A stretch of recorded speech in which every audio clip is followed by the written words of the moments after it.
નમસ્કાર દર્શક મિત્રો, @થ્રેડ ગુજરાતમાં આપનું સ્વાગત છે। શિસ્તબદ્ધ કહેવાતી ભાજપમાં પહેલી વખત એવું બન્યું હશે કે જેમાં ચૂંટણી સમયે જ આટલો બધો આંતરિક વિખવાદ અને વિરોધ ખુલીને સામે આવ્યો હોય, તો બીજી તરફ રાજકોટમાં પુરુષોત્તમ રૂપાલાએ ભાજપની આ વિવાદોની અગ્નિમાં ક્ષત્રિય સમાજ વિશે જે વિવાદિત નિવેદન આપ્યું હતું તેનાથી તો ઘી રેડવાનું કામ કરી નાખ્યું છે।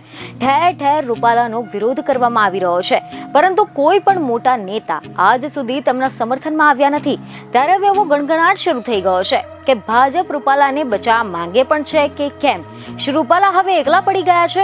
રાજ્યના અનેક શહેરો અને જિલ્લામાં રૂપાલા સામે આક્રોશની આગ ભભૂકી રહી છે। જૂનાગઢમાં રાજપૂત કરની સેનાએ કલેક્ટર કચેરીમાં આવેદન પાઠવ્યું હતું, તો સુરેન્દ્રનગરમાં પણ ક્ષત્રિય સમાજે રૂપાલાના નિવેદનને વખોડ્યું હતું। અમદાવાદમાં પણ ક્ષત્રિય સમાજ મેદાને આવી ગયો છે।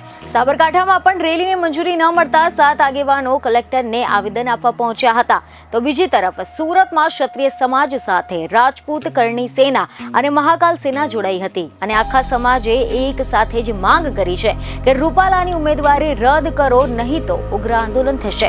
જોકે હાલ તો આઈબીના ઇનપુટને આધારે તેમની સુરક્ષા પણ વધારી દેવાઈ છે।